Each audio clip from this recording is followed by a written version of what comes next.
So I've been a musician my whole life, but in 2020 I lost about half of my functional hearing. Got a really bad infection, and between the super high fever and the cocktail of antibiotics, it was not good. And it completely changed my relationship to an art form that I have loved and been a part of for as long as I can remember. Longtime followers have seen me talk about this before, but there's an update this time, so neener neener. But yeah, I was already a pretty insecure person, and I lost what little musical confidence I had pretty much overnight. And then I came out as genderqueer.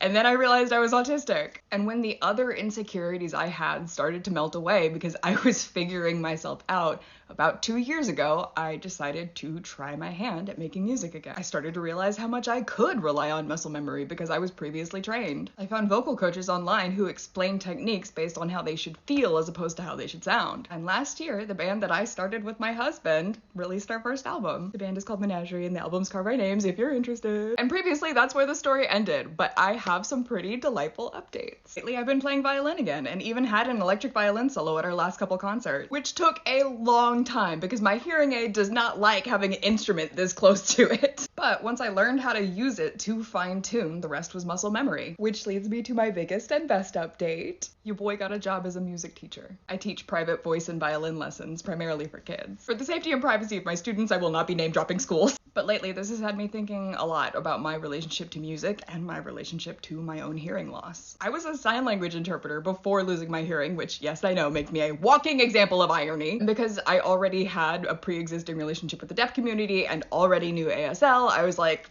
okay, fine, we're gonna lock in and go full force on this, which is where a lot of my online advocacy work came from. But because of my relationships to and within the deaf community, I never let myself process the feeling of having lost something. And because I refused to really let myself process the new disconnect between myself and my favorite art form, instead of trying to change my and others' perceptions of what deaf people can do, I tried to change me.